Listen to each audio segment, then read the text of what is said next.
Hey, Inspire Tribe, my fellow freedom lovers. It's John Nolan here. Thank you so much for tuning in. It is Wednesday, May 28th. Damn, time flies. 2025. Out of the matrix into prime reality. Thank you for joining us on X, Rumble, YouTube, in a live chat. It's wonderful to see you all for a subject I know that speaks to many. I've heard it a lot, experienced it, and it's not something that many people like to talk about. You know, feeling uninspired, even unmotivated completely after awakening, having these profound experiences, and then finding yourself in a position where you don't feel like doing nothing. You don't feel like doing the things you used to do. And sometimes you ask yourself, do I still care? Am I still empathetic? Or am I just in this space here, sort of uninterested? I think it's very brave when people share this with us. And oftentimes, I think there is a confusion as to why this is happening. So we wanted to address this today because it's something that is so prevalent. And before we dive into what is happening, why it's happening, and what we think you could do, I think it's also important to dissolve the myth here a little bit. There's this universal perception in so many people that spiritual awakening and awakening in general is a very new phenomenon, and it's really only been happening for, I don't know, a few years or a few decades. And while probably the scope is much different than it used to be, it's a universal thing that has been happening to humans, for as long as they've existed, especially the longer they have been programmed into a false reality. So it's not new to our time. And this phenomenon has been studied and observed in spiritual traditions and other traditions for a very, very long time. But let's look into this a little deeper here, my friends. So to explain the concept, what is it exactly? Here we go. This feeling of unmotivated after awakening. Awakening, so often it feels like, I mean, it's exhilarating. It's like you're discovering hidden truths. You're seeing something and feeling something that you couldn't feel before. You don't know why all of a sudden, but you become aware of things, the good, the bad, the ugly, the great, the fantastic, the beautiful. It's like a whole new world opens up. You have actually, while it's happening, this initial burst of energy, it's literally electric. It's like, oh my God, there's so much more to all of this, to the story, to who we are, everything. It's exhilarating. You literally almost don't need any sleep while you're going through it. You're constantly either observing or researching or reading. Nothing feels like work. You are so excited. And then, and this is different for everybody. It might happen after months, after a year. I mean, there's really no telling. But then there's a strange void that begins to show up. You go from all this enlightenment, from all this feeling and intuiting and the truth and synchronicities and everything, you go into a place that sort of feels nothing like that initial awakening. All the things that drove you before. We were all programmed to be ambitious, to read the signals in the world around us, to see what others desire. And then after time, those become our desires. We are taught what to want in life. We're taught what to do from the beginning. We're supposed to get educated. We're supposed to learn something really well. We're supposed to be productive. We're supposed to find a job or create something, make a lot of money, buy that house, have those 2 children and the 2 cars and the 1.5 vacations a year. And I'm, not that these things are inherently wrong, but there's a program running, and people are tuned into that program before their awakening. And so that's where they get all their signals from. And all of a sudden, after this initial awakening burst, everything seems senseless. Like, why? What for? This is all a matrix, all a program. Why would I want to participate in this? Why would I want to do anything in it? And you feel like pulling back, and you feel like just being still, and you don't see the necessity, or you don't see the reason why you should do anything really. What is it all for? I might as well just sit here and meditate and just be.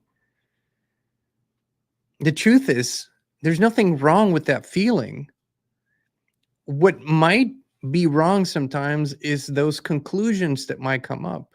If you can accept that this is a stage of your journey rather than the destination, then you can actually go through it and see it for what it is and use it. Use it to expand more, use it to peel more layers. So this is the most important message right up front, is to not fall into the trap of needing to fully define it, of needing to say, oh my God, now I've lost everything that I used to be, or, oh my God, if this is what awakening and spiritual awakening is, I don't want it. No, no, no, no, no. It's a good thing. Let's just go through it here.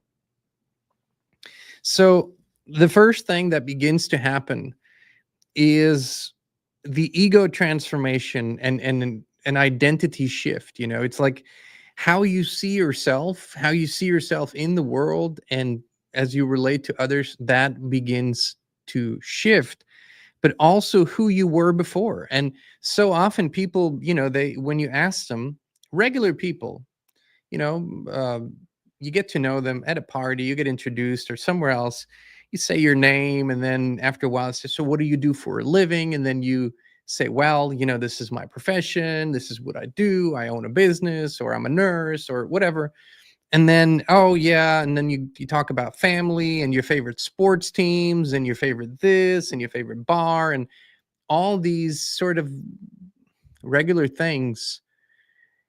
And when you have gone through this initial burst of awakening, these identity things, it's not just that they shift, they actually dissolve. You can't see yourself anymore as I am that profession. You know that you are not that profession. You know that that's what you maybe do to make money, or because that's what you're really good at and that's a service that's needed, but that's not who you are. And then you might be looking one day, might be going into a certain room in your house or a garage, and you have all these flags up there of your favorite sports teams and all the hats and the jerseys, and you just go, does it matter? What's all this for? This is not me. It's just some guys running after a ball. You might have all these thoughts, your interests, your former desires. You used to be so focused, maybe laser focused on a specific goal in your life, achieving things, climbing the ladder, getting that dream, whatever. And all of a sudden, all that is gone. And that might even lead to depressing thoughts. You might just be in a space of where you don't understand who you are anymore. And that is when the identity begins to dissolve, the former identity. Now, the ego does not dissolve. This is a common misconception. The ego is it's our focal point in this life. It's also important for preservation of the body. The ego has its role, and it's sort of it's from where we see everything, but whether the ego, in terms of me, my needs, the lower vibrational needs, if you will, whether they rule or whether higher um, states are in charge, that is up to you and the transformation. So the ego doesn't go away, but it transforms greatly. It becomes this completely different thing that's not defined yet.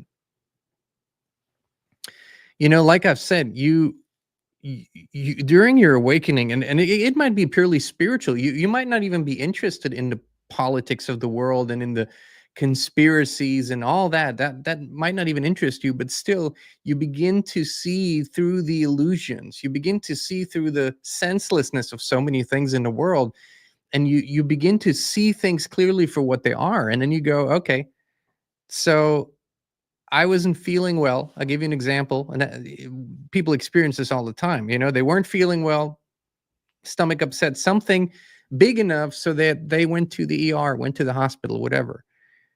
And then the entire marathon started. You go to that front desk and you're not feeling well, and all of a sudden you have to fill out all these forms. You ask yourself, what's this for? And then there are all these rules and all these procedures. And then maybe an hour later, somebody sees you for a few seconds, writes you a prescription, and off you go. And you just wonder, is this really what life's about? Forms, regulations, rules, obligations. You see through it. And once you see through it, you can't unsee it. It's not like you can just go back to believing an illusion. This is difficult. It's not just, awakening is a lot of bliss in the beginning. It's a lot of joy. It's a lot of sensational feelings. But then, it's also a lot of truth and real, raw thoughts, feelings, emotions.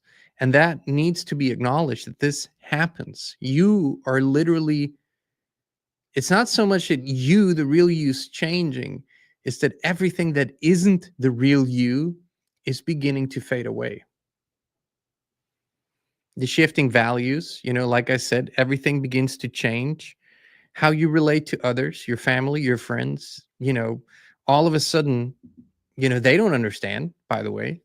You used to do the same thing with them for 10, 15, 20 years. You had routines, you had rituals, you had all of that.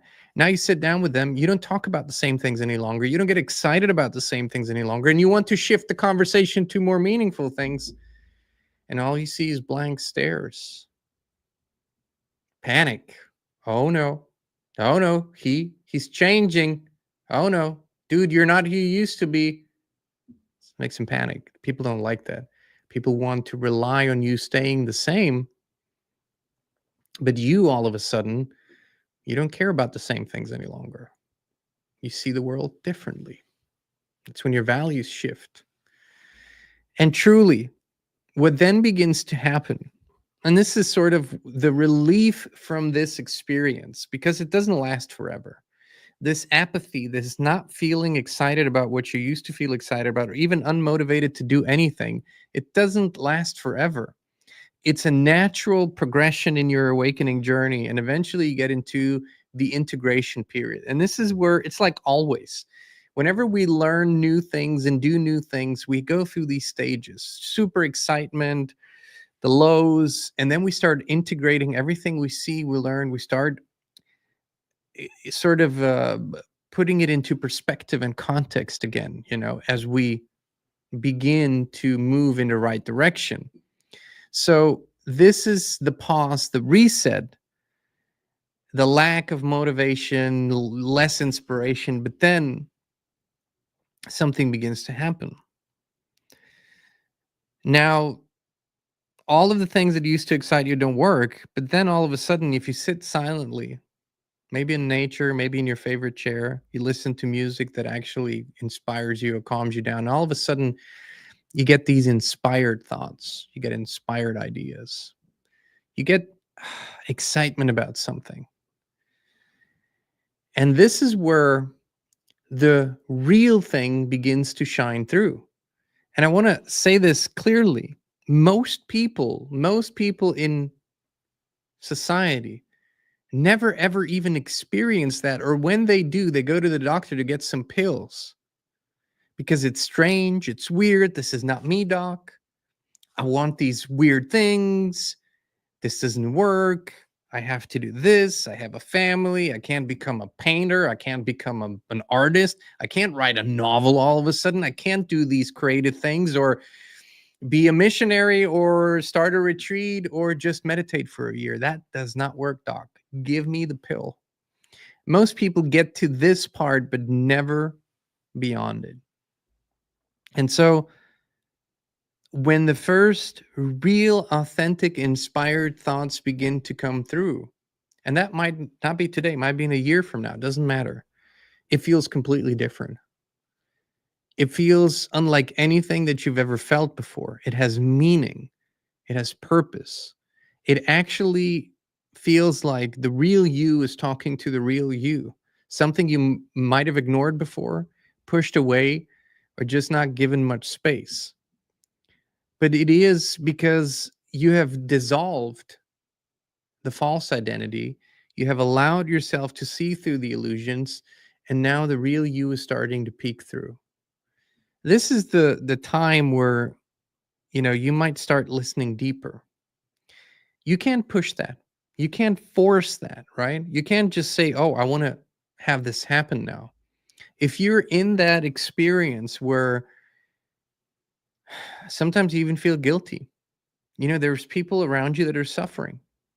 People that are suffering from addictions, people that are suffering because there's a war going on somewhere, people are suffering because they lost their jobs, and you feel incredibly guilty because you do not feel bad for them. For some reason, you can't bring yourself to be super empathetic. That doesn't mean you're a bad person. It doesn't mean that you don't have a heart. It just means that your focus is on something different. It also means that a part of you remembered that even these experiences of suffering that these people are going through are ultimately an illusion, ultimately, and that there's nothing you can do for people unless they want to help themselves. These are all things you might not consciously think, but they're all happening sort of down below. And there's a part of you that knows that unless you give yourself permission and allow to go through all this, you will not awaken to your true self. You'll always be in the twilight zone. Now, what I will, I want to emphasize this because it's so important. Don't try to define this and make it your new truth. We are journeying. And every time that we say, "Oh, now I got it. This is it. This is who I am now. This is what's true now," we we sort of hit the brakes in our expansion. Allow it. Look at it. Feel it. Accept it. Don't make it your ultimate truth. Rather look at it as a part of your journey. And this is what sort of this in this period, there comes a time when you experience conscious detachment. It's like you've gone through the layers of fog, non-clarity, even sadness, grief, all that, because you're dissolving the old self. And now you've come to a higher place, a higher perspective, whether that's unconditional love, whether that is acceptance, any of these things. And you begin to detach. Now you can look at things from the outside. You can see them much clearer. Even your old experience, your old self, and you can be humorous about it. You can go, how did I ever get so invested in things? How did I ever stress out about these things that don't really matter? And that is a higher perspective, but it is also a greater state of neutrality. See, the real you, that is spirit, if you will, it isn't addicted and attached to the human experiences. It has existed before, it will exist afterwards. So it has a much more neutral view of things. And you can relax and be calm and see things from that perspective. Beautiful. And this entire experience, as you go through it, it is intense, it is upsetting, it rocks your relationships. And some people go so far off the deep end, kind of, that it might even put them at the edge of existence, where they give up everything, their jobs, their families. Now, I can't tell you what to do, but very often these extreme fast decisions aren't necessarily serving you. And that's why I love the analogy of chop wood and carry water. Okay, so what does that mean? I've said this a million times, but there's much more to this story, this old Zen proverb that meets the eye. So before awakening, chop wood and carry water. Chop wood and carry water is the synonym, the metaphor for what we need to do in life to sustain ourselves in this modern world, to make a living, put a roof over our heads and our families, put the food on the table, sort of those things, right? And before awakening, we do these things because we're programmed to do them. We were taught to do them. We are good and productive citizens, and we do them. Sometimes that can be difficult. Sometimes it can be frustrating, but it is part of the thing that we need to do. So we just do them. Now, while awakening is happening, and after this first burst, so many of those things, like I said, they just seem stupid to us. Why are we doing all of it? Does it really matter? If I go and do this job today or not, does it matter to anyone? Does it change anything? Does it help anyone? I might as well not do it. So before you go and quit your entire life and redefine your complete existence and divorce your spouse and distance yourself from family members, take a metaphorical break. Meditate a little more. Give yourself time to get to know this new situation, not to make strong, harsh, irrevocable decisions. Accept what you're experiencing, feel your way through it. Maybe you're going to feel a little more distance to the people around you, that they're going to notice, but just don't make any huge decisions. It's kind of like when you're very emotional, you've just experienced a loss or you've just experienced something really great.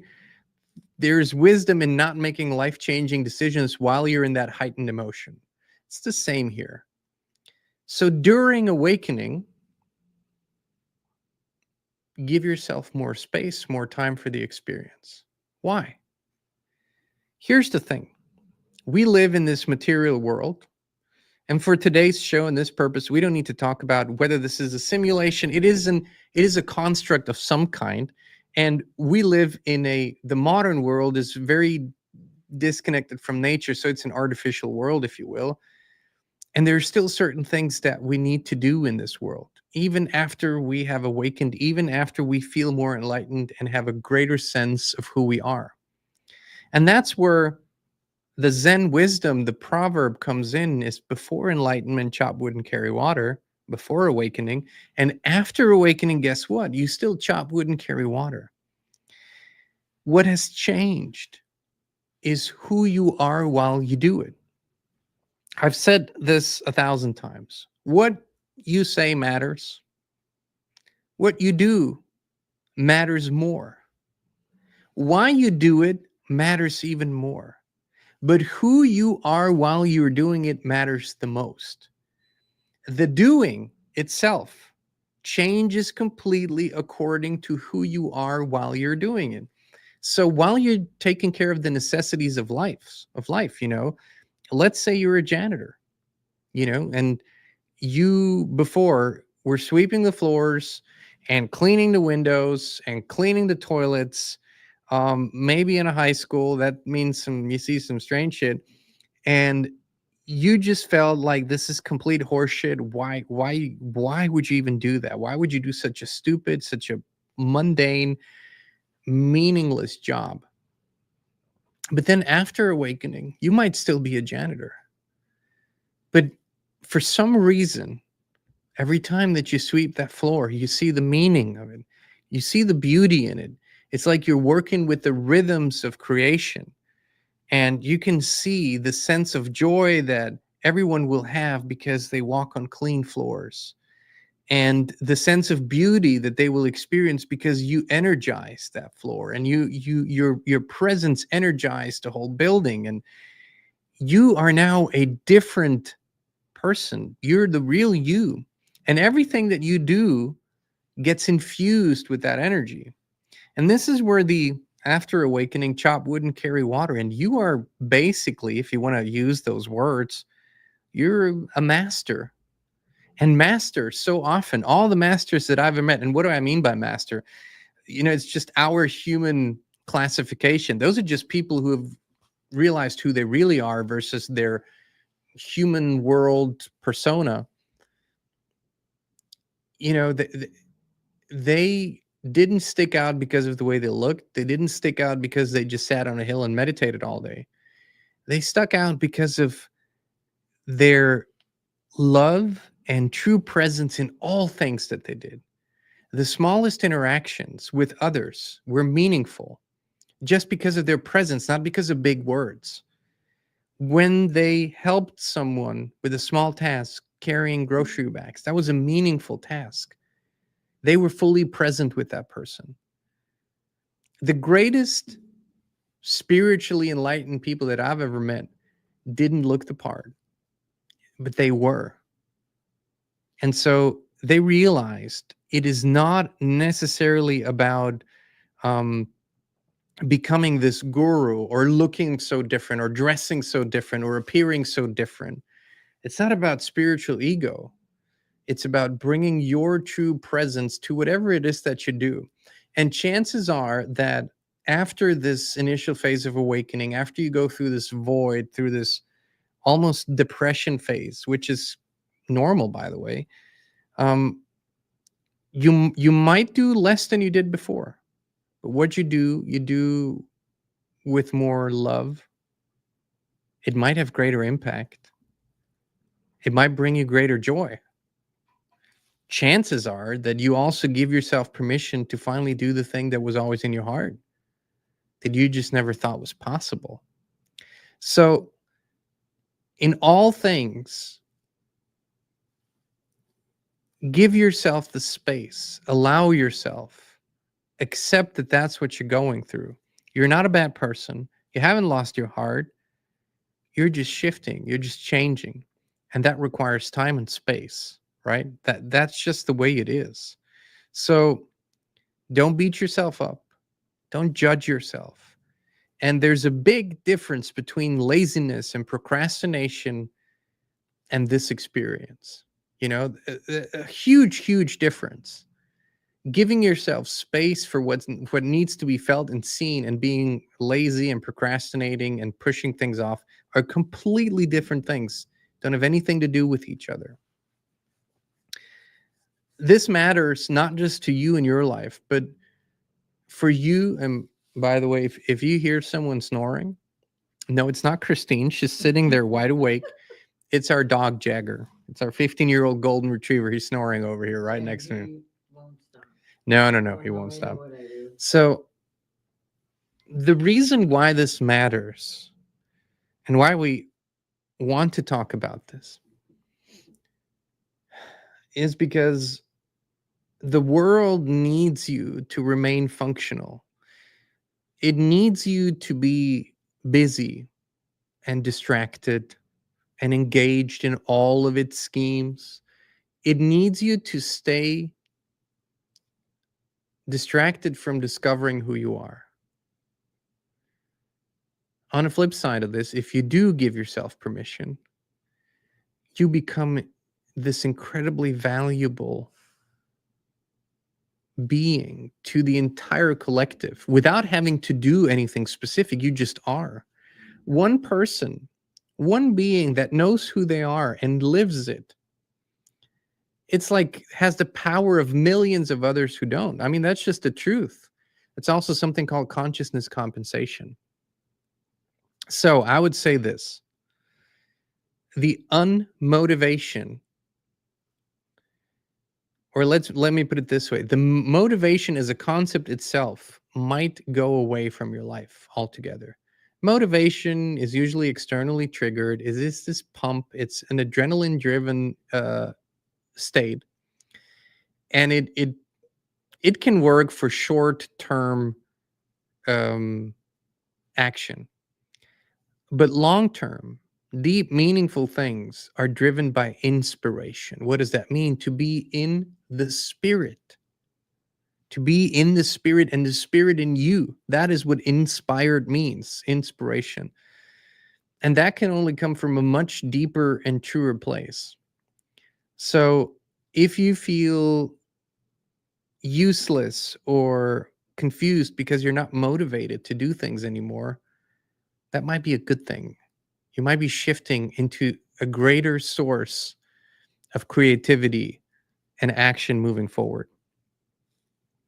Well, my friends, that's sort of my 2 cents on this. Also, if you have experiences that you'd like to share, if you want to let us know how this is going for you or was for you, many of you have already been through this. And these things still come down the line. It's, none of these things are sort of one-offs. You just go through various experiences. The longer you're on this path, the clearer you already know what's happening here. This comes in phases, but they're usually less intense. But we'd love to hear from you. If you have questions or specific questions that you'd like us to address in another show, just let us know in the comments. You can always do that. As I've said before, we love reading your comments, and our team is reading the comments, and Kristin and I are reading many, many comments, not all of them. And we simply can't reply to all of them because then it would be just automated. We'd just type something to type it, and we don't want that. So there are not as many replies, but if there is a reply, we want it to be meaningful and a real thing. So that's why. Also, I'd like to invite you to hop over. Kristin and I are doing a Honey Talks show. That's when Kristin and I are together on camera over on Locals. It's going to be a free show to watch today, so everyone can watch. We'll answer some questions that our supporters have asked over there, and that's happening at 1 p.m. Central, so in about 25 minutes. The link's in the video description. We'll put it in the pinned comment. But if you go to inspired.locals.com, you can create a free account and watch this show today, or you can become a paid supporter and post, comment, share, be fully part of the thing for $7 a month, or a discounted $70 a year. All right, my friends, thank you again. Thank you for being here with us. We love you. We appreciate you, and we'll be back with you again very, very soon. Your environment shapes everything: your thoughts, your health, your energy. But most people never question the invisible field they live in. We did, and that's when FLFE found us. It's not a product, it's a field of pure life force energy that lifts everything it touches. We now live in it 24/7, and we would love to invite you to experience it too. Start your free 15-day trial now. No pressure, no strings attached. Just the truth, resonance, and peace.